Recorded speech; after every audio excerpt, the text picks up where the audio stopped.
Paz do Senhor a todos. Estaremos fazendo nessa tarde uma exposição do capítulo 1 do livro de 1 Coríntios. 1 Coríntios capítulo 1, dos versículos 11 até o 18. Exposição bíblica sobre o assunto, escrito por Paulo aos irmãos da igreja de Corinto. E o texto diz assim, versículo 11 ao 18. Versículos 11 ao 18. Porque a respeito de vós, irmãos meus, me foi comunicado pelos da família de Cloé que há contendas entre vós. Quero dizer isto, que cada um de vós diz, eu sou de Paulo, e eu de Apolo, e eu de Cefas, e eu de Cristo. Está Cristo dividido? Foi Paulo crucificado por vós? Ou fostes vós batizados em nome de Paulo? Dou graças a Deus, porque a nenhum de vós batizei, senão a Crispo e a Gaio, para que ninguém diga que foste batizado em meu nome. E batizei também a família de Estefanas. Além destes, não sei se batizei algum outro. Porque Cristo enviou-me não para batizar, mas para evangelizar, não em sabedoria de palavras, para que a cruz de Cristo não se faça vã. Porque a palavra da cruz é loucura para os que perecem, mas para nós que somos salvos é o poder de Deus. Uma breve oração. Deus, em nome de Jesus Cristo, teu Filho, Senhor, nós pedimos o perdão dos nossos pecados e a operação da tua graça sobre nós. Que Deus, verdadeiramente, essa palavra, Senhor, seja aplicada em nossos corações pela obra soberana do Espírito Santo.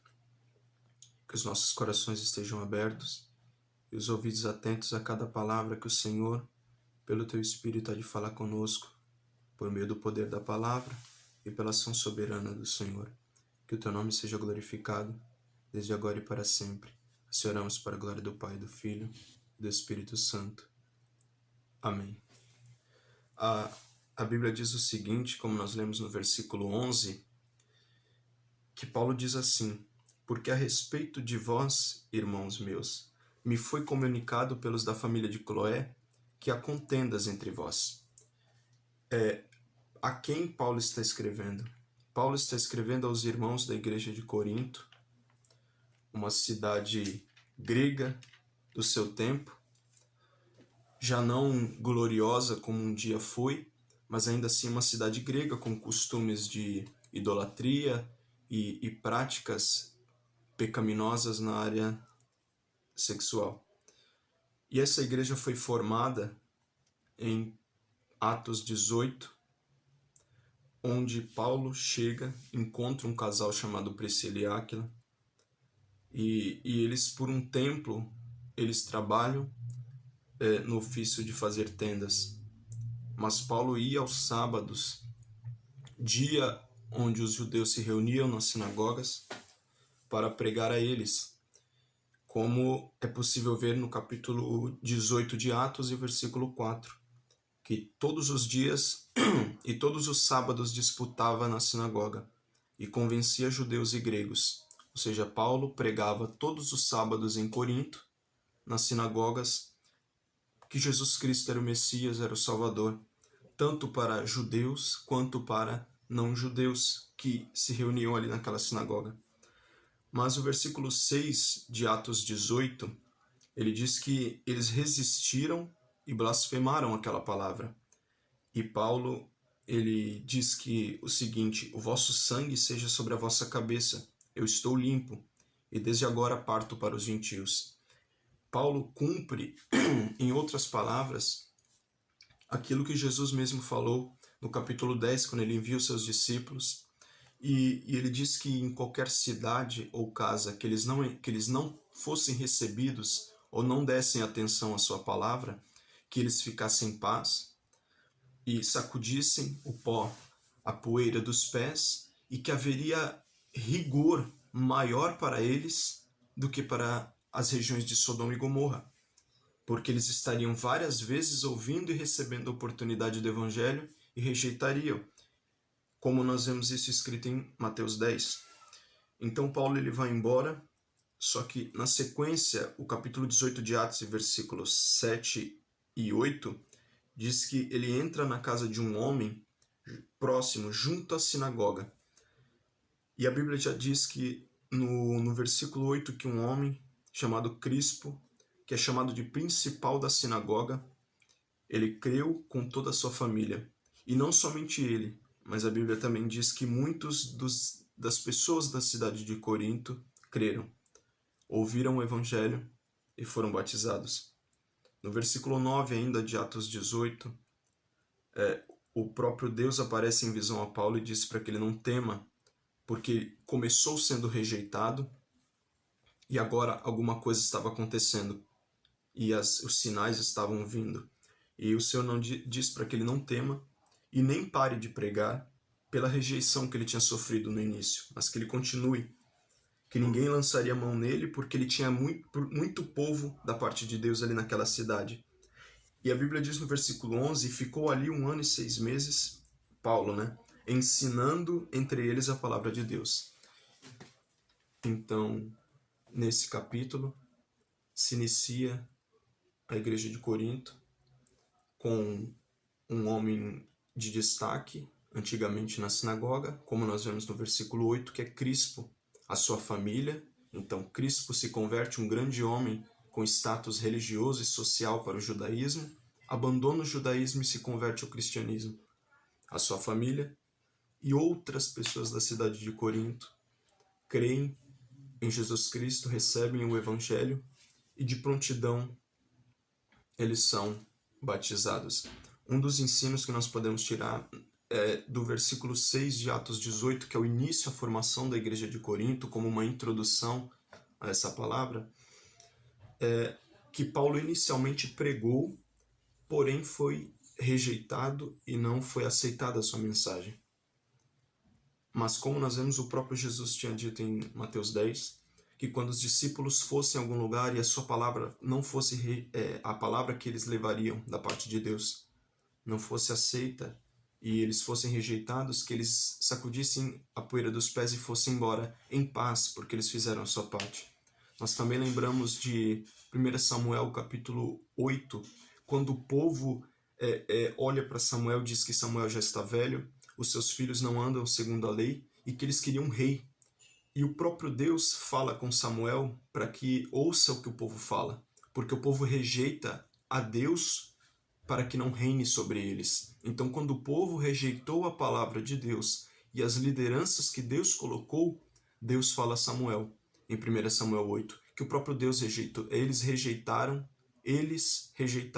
ao próprio Deus. Então, em 1 Coríntios 18, que é o início da igreja de Corinto, quando o Senhor fala para Paulo, no versículo 9, não temer e continuar pregando, é o Senhor incentivando Paulo a continuar, mesmo com a rejeição, mesmo com as perseguições devido à palavra, devido à pregação do Evangelho. Assim, de forma bem objetiva, começa a igreja de Corinto, que é a igreja do texto base que nós lemos aqui inicialmente. E voltando agora, depois dessa introdução sobre a igreja de Corinto, ao texto lido anteriormente, 1 Coríntios 1, então no versículo 11, quando Paulo diz a respeito de vós, irmãos meus, me foi comunicado pelos da família de Cloé, que há contendas entre vós. Então aquela igreja que foi formada, aquela comunidade, aquela congregação que foi formada em Atos 18, Paulo diz agora que pessoas de confiança, pessoas sérias ali, que tinham contato com Paulo, anunciam a Paulo, comunicam a Paulo um problema que estava acontecendo dentro daquela comunidade, dentro daquele grupo. E esse problema era a respeito das contendas, de brigas e divisões no meio da igreja de Corinto. Se nós olharmos no capítulo 2 de Filipenses, que é um outro livro, Paulo ele escreve o seguinte em Filipenses 2,14: fazei todas as coisas sem murmurações nem contendas. Paulo também escrevendo aos Gálatas, outro livro, no seu capítulo 5, versículo 20, Paulo coloca que uma das obras da carne, que são contrárias à lei de Deus, são as contendas e as divisões. Então, obviamente, nesse versículo 11 é possível ver que a igreja estava dando lugar ao pecado abrindo espaço para o pecado no meio deles. E o que Paulo faz como um líder da igreja no seu tempo, um apóstolo levantado da parte de Deus? Como o próprio Paulo diz no capítulo 1 e versículo 17 de Filipenses, que ele diz: mas outros por amor, sabendo que fui posto para a defesa do evangelho. Paulo, como alguém que sabia que foi chamado para a defesa do evangelho, e como um líder apóstolo da igreja no seu tempo, Paulo ele escreve essa epístola, essa carta aos irmãos de Corinto. E ele recebe aquilo pelos da família de Cloé, ele analisa o caso e ele vê que é verdade. E nós sabemos que é verdade porque ele vai falar sobre isso na continuidade. E ele diz assim no versículo 12: quero dizer com isto que cada um de vós diz. Parando um pouquinho. Aí Paulo começa a dizer aquilo que o povo falava, para mostrar que Paulo estava sabendo do que estava acontecendo e não falando por falar. Quero dizer com isto que cada um de vós diz: eu sou de Paulo, e eu de Apolo, e eu de Cefas, e eu de Cristo. Então, nesse versículo 12, nós vemos que eles deram lugar ao pecado da contenda e da murmuração. Começaram a reclamar uns com os outros, e nessa reclamação, e nessas reclamações, eles começaram a se dividir. E isso estava tão sério que Paulo cita aqui 4 grupos que tinha dentro da igreja. Uns que diziam, primeiro grupo, que eram dele, de Paulo, sendo que Paulo nunca pediu para ninguém fizesse isso, né? Como eles estavam falando. Eles deixaram a unidade do corpo, eles deixaram o amor uns para com os outros como irmãos em Cristo e estavam em contendas e divisões. E isso estava trazendo um grande problema à igreja de Corinto. E Paulo diz os 4 grupos que tinham dentro dessa igreja. E ele diz que um primeiro grupo era o grupo que se dizia dele, do apóstolo Paulo. O segundo grupo de Apolo. O segundo grupo de Cefas, também chamado de Pedro. E o quarto grupo dizendo que era de Cristo. Ou seja, dentro de uma mesma congregação, dentro de uma mesma realidade de igreja local, Paulo diz que dentro daquele grupo tinham 4 tipos de pessoas diferentes. Uns que diziam que era de Paulo, outros de Apolo, outros de Cefas e outros de Cristo. Então a situação já não estava no início. Eles deram tanto legalidade, tanto espaço ao pecado, que a situação já tinha tomado conta de tal forma que eles estavam criando grupinhos dentro da igreja de Corinto. E isso estava atrapalhando o bom funcionamento da obra de Deus. E Paulo começa a trabalhar esse assunto das contendas e da divisão daquele povo, mostrando que aquilo era pecado e estava contrário à lei de Deus. E no versículo 13, Paulo ele continua desenvolvendo esse pensamento. Ele diz o seguinte: está Cristo dividido? Foi Paulo crucificado por vós? Ou fostes vós batizados em nome de Paulo? O que ele está fazendo aqui? Ele está fazendo perguntas para que aqueles irmãos que receberiam a carta da igreja a carta enviada à igreja de Corinto, eles pensassem. Eles estavam dividindo o povo de Deus, dando lugar ao pecado, dando ocasião à carne. E Paulo faz essas perguntas para que eles refletissem de como eles estavam se afastando, se apartando e se afastando do objetivo principal do Evangelho. Como eles estavam se afastando da unidade, da comunhão e da união do corpo de Cristo. Se nós olharmos também no livro de Atos, após a pregação de Pedro em Atos 2, a Bíblia diz o seguinte, no capítulo 2 e versículo 42 de Atos: e perseveravam na doutrina dos apóstolos, e na comunhão, e no partir do pão, e nas orações. Versículo 43. E em toda a alma havia temor, e muitas maravilhas e sinais se faziam pelos apóstolos. Então, o versículo 42 do capítulo 2 de Atos diz que aquela igreja que estava se iniciando no livro de Atos 2, ganhando força, ganhando formas e novos membros, ela perseverava na doutrina, na palavra, mas também na comunhão e no partir do pão uns com os outros. Ou seja, eles tinham comunhão com Deus e também comunhão uns com os outros, pois eles entendiam que eram membros de um mesmo corpo. E essas perguntas do versículo 13 de 1 Coríntios 1, que é o texto que estamos fazendo a exposição, deixam claro o objetivo de Paulo, onde ele quer chegar, levar aqueles irmãos à reflexão. E na sequência, Paulo continua desenvolvendo esse pensamento. E ele diz o seguinte, Paulo falando: dou graças a Deus, porque a nenhum de vós batizei, senão a Crispo e a Gaio. Versículo 15 e 16. Para que ninguém diga que fostes batizados em meu nome. E batizei também a família de Estefanas. Além destes, não sei se batizei algum outro. Agora vem o versículo 17. Porque Cristo enviou-me não para batizar, mas para evangelizar, não em sabedoria de palavras, para que a cruz de Cristo se não faça vã. Agora, dos versículos 14 ao 17, como aqui foram lidos, Paulo ele começa a tratar a temática do batismo, da pregação do evangelho e do batismo.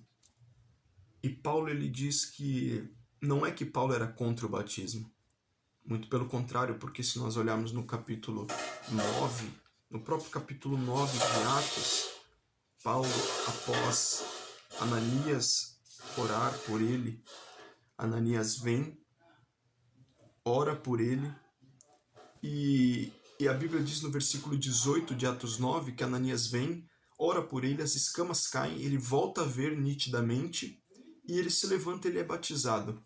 Então, isso é Atos 9. Paulo era um homem que se batizou. Paulo também, em 1 Coríntios capítulo 18, Paulo também batizou pessoas ali.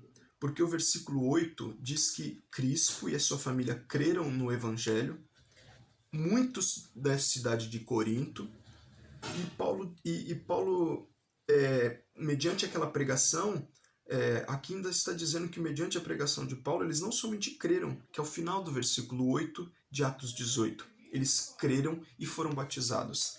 Então, como nós vemos aqui, Atos capítulo 9, o próprio apóstolo Paulo ele se batiza. Atos capítulo 18, a igreja de Corinto, os primeiros membros também se batizavam.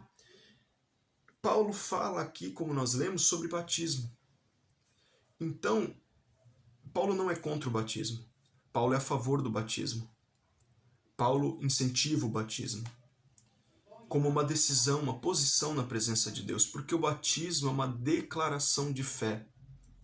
Eu declaro diante do povo de Deus, diante de todos, que eu criei verdadeiramente e eu quero mostrar através das minhas obras que eu criei. O batismo é uma declaração de fé. E o batismo, então, voltando, Paulo não é contra o batismo. Paulo é a favor porque Paulo se batiza. Paulo batiza pessoas. Os irmãos da igreja de Corinto entendiam que o batismo era importante. E a ordem do batismo, como nós vemos no capítulo 16 de Marcos, que o próprio Jesus, ele levanta o nosso Cristo, e ele diz, Marcos 16:15, e disse-lhes, ide por todo mundo e pregai o evangelho a toda criatura. E o versículo 16 de Marcos 16, quem crer e for batizado será salvo, quem não crer será condenado. Então, Jesus anunciou também em Mateus 28, para que os discípulos fossem, fizessem outros discípulos, ensinassem a guardar os seus mandamentos e os batizassem em nome do Pai, do Filho e do Espírito Santo. Então, como nós lemos em Marcos 16 e Mateus 28, é uma ordem expressa e direta do próprio Cristo, o batismo daqueles que creram Eles têm que demonstrar, eles têm que ter obras e frutos que demonstrem que eles creram. E o batismo é uma demonstração da fé recebida no coração e proferida pela boca. Então Paulo aqui ele trabalha o batismo e ele diz que batizou a Crispo, aquele homem lá do capítulo 18 e do versículo 8 e 9, 7, 8 e 9 de Atos capítulo 18, versículos 7, 8 e 9. Crispo, aquele homem importante naquela sinagoga, que abandona o judaísmo e se converte. Paulo também diz que batizou a Gaio. Paulo também diz que batizou a família de Estefanas e não se lembra se batizou outras pessoas. Então Paulo ele destaca a importância do batismo e que todos aqueles que se batizaram, eles agora fazem parte. Eles são irmãos. Quando nós recebemos a Cristo, quando nós declaramos a Cristo, fazemos parte do corpo de Cristo, somos irmãos em Cristo. E Paulo coloca isso, que aquela divisão e aquelas contendas no meio deles estavam acabando com a comunhão e com a união dos irmãos em Cristo. Aí Paulo, ele, no versículo 17, ele diz que Cristo o enviou. É Paulo mostrando que ele foi chamado para ser quem ele era, apóstolo, como nós vemos em Atos capítulo 9, o texto base da conversão de Paulo. Mas ele diz o seguinte: não para batizar, mas para evangelizar, não em sabedoria de palavras, para que a cruz de Cristo se não faça vã. Paulo não disse que ele não batizava. É que o objetivo principal de Paulo não era batizar, porque Paulo evitava batizar pessoas ele mesmo, para que não aconteça, não é porque ele era contra, mas para que não aconteça aquilo que aconteceu, estava acontecendo, melhor dizendo, na igreja de Corinto. Paulo evitava batizar pessoas para que essas pessoas não se achassem superiores a outras pessoas porque foram batizadas pelo apóstolo Paulo. Então, Paulo evitava batizar pessoas, não porque ele não queria que elas se batizassem, mas para que elas não se achassem superiores aos outros irmãos porque foram batizadas pelo apóstolo Paulo. E Paulo diz que ele evangeliza, ele leva o evangelho basicamente. Não em sabedoria de palavras, para que a cruz de Cristo se não faça vã. Aí nós entramos no versículo 18, que Paulo diz o seguinte aos irmãos de Corinto, da igreja de Corinto: porque a palavra da cruz é loucura para os que perecem, mas para nós que somos salvos é o poder de Deus. Paulo agora ele começa a falar o conteúdo, aquilo que ele foi levantado e enviado por Cristo para pregar, para levar, para fazer. E Paulo diz o seguinte: quando Paulo fala no versículo 17 de 1 Coríntios 1, como nós lemos, não em sabedoria de palavras, Paulo não está indo contra aqueles que têm conhecimento, porque o próprio apóstolo Paulo era um homem que tinha muito conhecimento. Paulo não é contra o conhecimento. Paulo é contra aquelas filosofias e aquelas visões de mundo que eram pregadas pelas falsas religiões do seu tempo. Paulo é contra as visões de mundo, as ideias antibíblicas que eram pregadas no mundo naquele tempo. Paulo é contra essas coisas que aparentam ser boas, mas não são. Que aparentam ser sábias, mas não são, porque estão longe de Deus. Paulo é contra as ideias e visões, filosofias mundanas que naquele tempo estavam sendo pregadas. E Paulo diz o seguinte sobre a palavra da cruz, que é o Evangelho. Porque a palavra da cruz é loucura para os que perecem. Quem são os que perecem? São os ímpios. Paulo está tratando aqui que o Evangelho é, na visão do mundo e do homem natural, loucura. Por quê? Porque ele está debaixo da condenação, ele está perecendo. Paulo também escreve em 1 Coríntios, ainda nesse texto, ainda nesse livro, em 1 Coríntios 1, que ele diz que o homem natural ele não compreende as coisas do Espírito de Deus, porque lhe parecem loucura. Ele não pode entendê-las, porque elas se discernem espiritualmente. 1 Coríntios capítulo 2 e versículo 14. Então Paulo fala que o homem natural, o homem ímpio, o homem sem o Espírito e a graça de Deus, ele não entende as coisas do Evangelho. Ele não consegue viver e se alegrar no Evangelho. Por quê? Porque o Evangelho é algo espiritual. Porque a verdade do Evangelho é algo espiritual. E só pode compreender essa verdade pela ação do Espírito Santo. Como Jesus fala em João 16, que o Espírito Santo virá e convencerá o homem do pecado, da justiça e dos juízos de Deus. E esse homem convencido, a Bíblia diz também em João 16, que o Espírito Santo guiará em toda a verdade. Então Paulo diz que a pregação do Evangelho era loucura para aqueles que não eram crentes.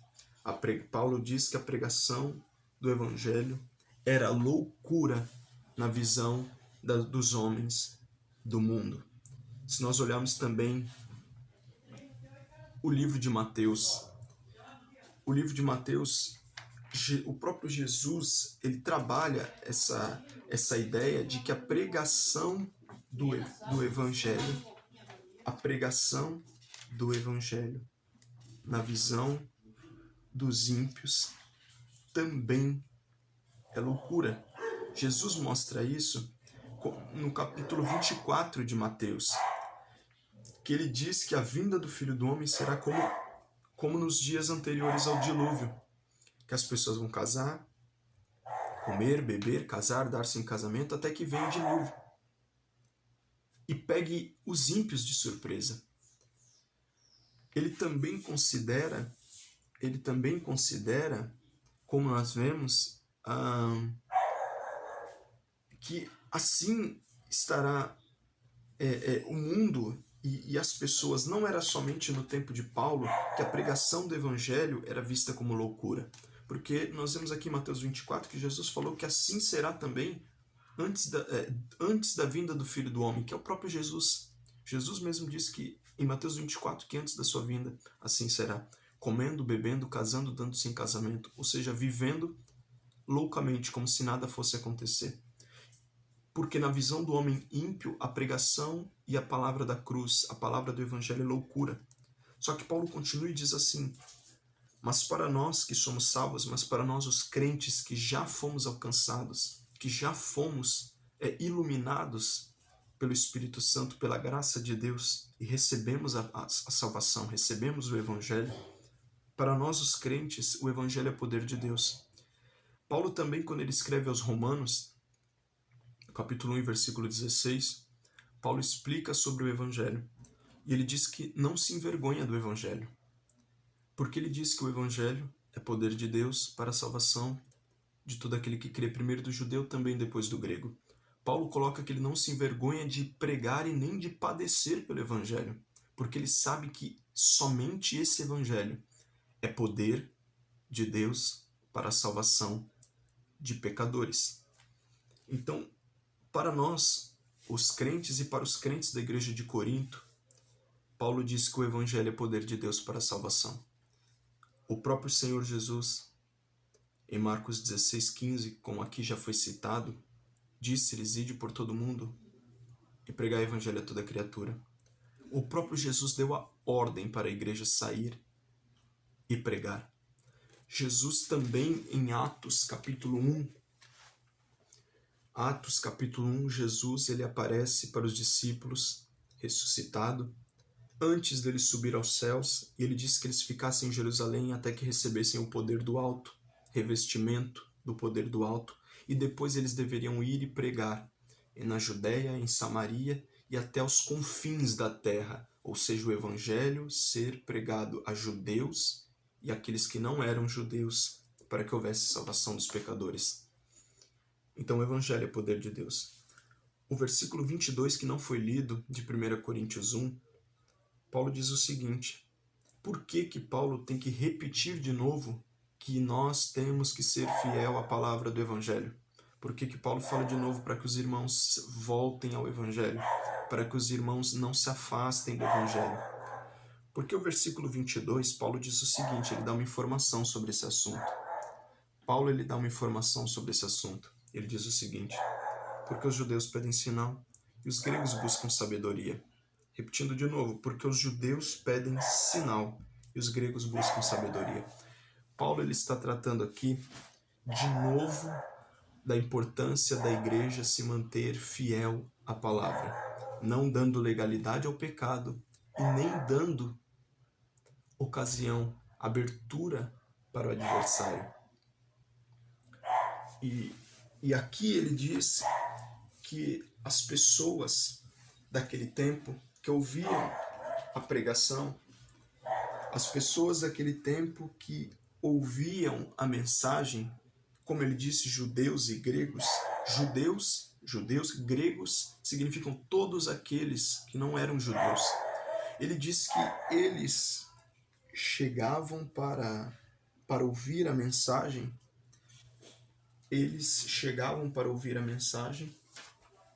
só que eles já vinham com demandas. O que são demandas? Eles já vinham com desejos.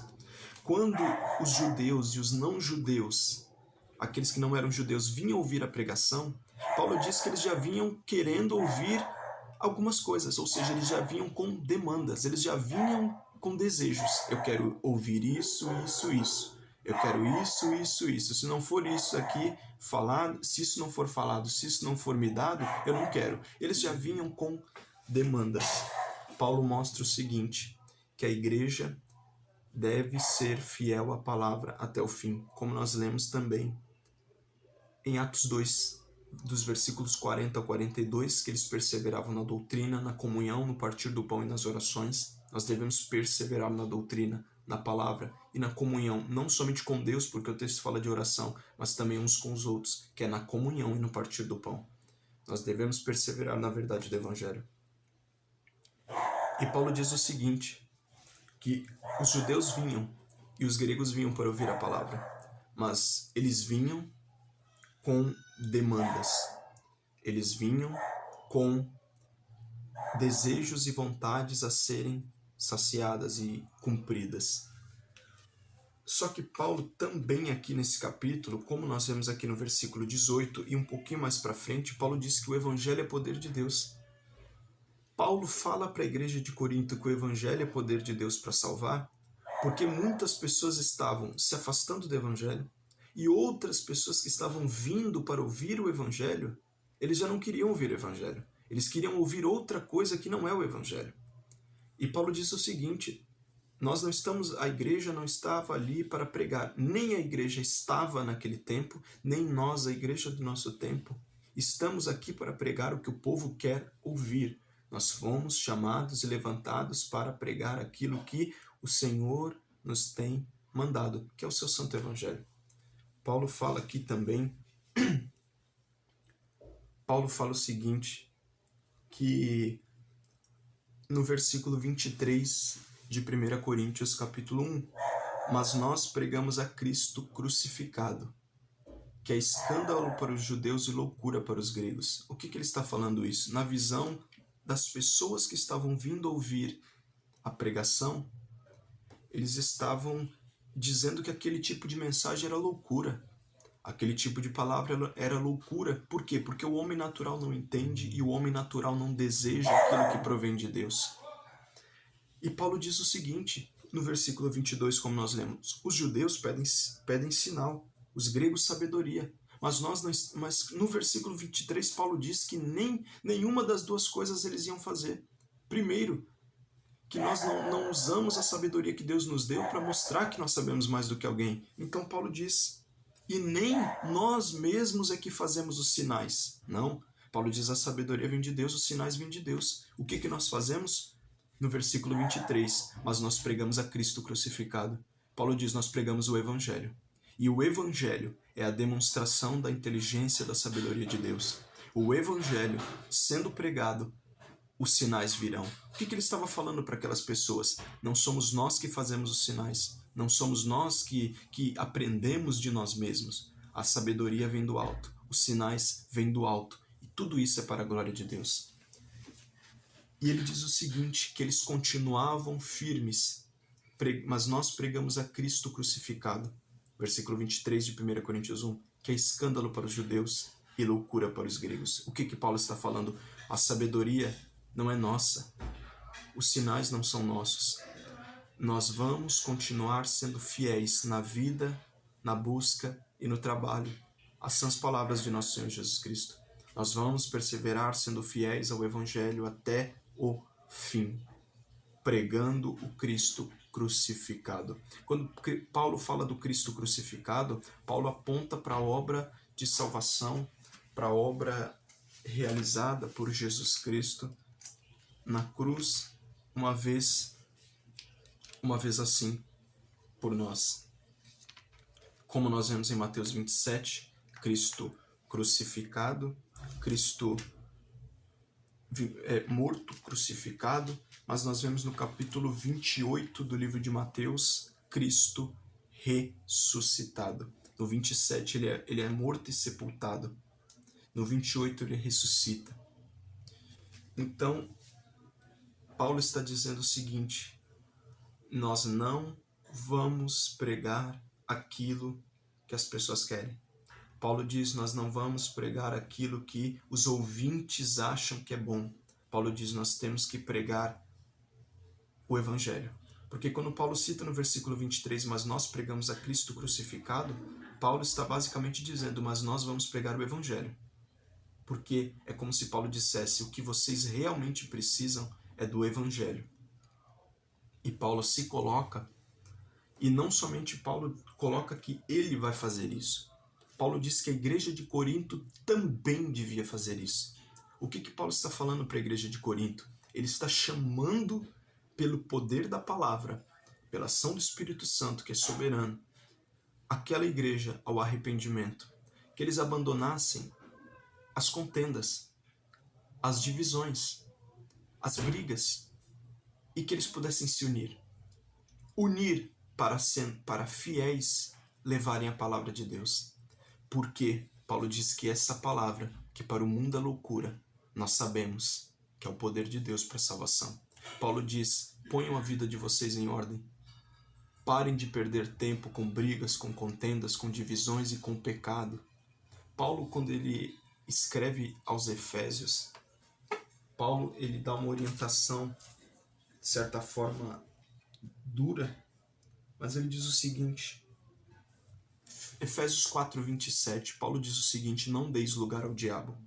Paulo exorta a igreja de Corinto, como nós estamos lendo aqui, para que eles se arrependessem das divisões, das contendas, do pecado que eles estavam abrindo brecha no meio do povo.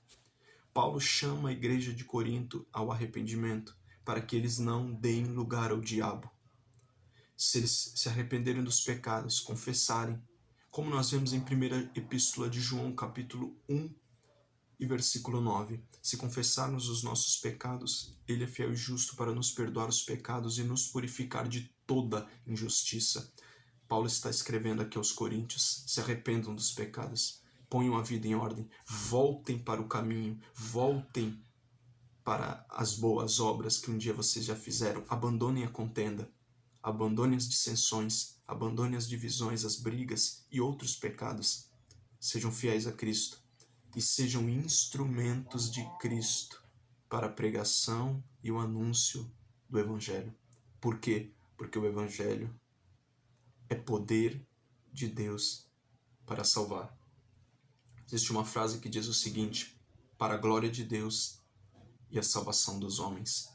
É como se Paulo dissesse, em outras palavras, é como se Paulo dissesse isso aos irmãos de Corinto. Sejam fiéis ao Evangelho. Sejam fiéis a Cristo e verdadeiramente preguem essa palavra. Sejam fiéis na vida, porque todos hão de dar conta. É como se Paulo falasse isso. Sejam fiéis na vida de vocês, porque todos hão de dar conta perante a Deus. Busquem fielmente. Mas Paulo diz também, trabalhem fielmente pela causa do reino. Trabalhem fielmente pela causa do Evangelho, sabendo, como Paulo mesmo disse, Filipenses 1:17, mas outros por amor, sabendo que fui posto para a defesa do Evangelho. Paulo diz, preguem o Evangelho, sejam defensores do Evangelho, lutem pela causa do Evangelho, lutem pela causa do reino, porque essa é a vontade de Deus em Cristo Jesus para nós. sermos fiéis a Ele na vida, na busca e no trabalho. E essa é a palavra que Paulo traz aos irmãos de Corinto. E nessa exposição, eu creio que nós podemos tirar muitas lições para a nossa vida. Eu glorifico a Deus por essa oportunidade. Glorifico a Deus pela vida de todos aqueles que estão ou que ainda vão acompanhar. E eu oro para que o Espírito Santo assim aplique essas palavras nos corações e gere frutos e frutos de arrependimento em abundância. Assim agradeço e assim oramos. Para a glória do Deus Trino. Deus, em nome de Jesus, pelo poder do Espírito Santo, que nos impulsiona a orar e a clamar em gratidão por essa palavra, por esse estudo, por essa exposição de 1 Coríntios 1, dos versículos 11 ao 18, citando também, Senhor, alguns outros versículos dentro desse capítulo para ajudar no desenvolvimento do pensamento. Te agradeço, Deus, pela graça da tua parte, em nome de Jesus Cristo. A ti, ó Pai, eu agradeço pela graça da tua parte, para estar aqui, Senhor, pregando essa palavra, fazendo essa exposição. Deus, e que verdadeiramente o Espírito Santo, que é o Espírito da verdade consolador, que nos guia em toda a verdade, aplique essas palavras no coração dos ouvintes, sejam crentes ou não crentes, gerando assim salvação de alma, gerando assim arrependimento, mudança, novo nascimento, para a glória do Senhor. Obrigado, Deus, pela vida, pela oportunidade. Que glórias sejam dadas ao Senhor, nosso Deus e Pai. Que glórias sejam dadas ao nosso Senhor Jesus Cristo. E que glórias sejam dadas ao Divino Espírito Santo. Obrigado, Senhor, porque até aqui, Deus, eu tenho chegado. Obrigado, Deus, porque o teu povo tem vencido. E mais um dia o Senhor tem nos dado de vida e de oportunidade para te louvarmos, para te buscarmos, para te servirmos e também trabalharmos no reino e na tua obra. Que louvado seja o teu nome desde agora e para sempre.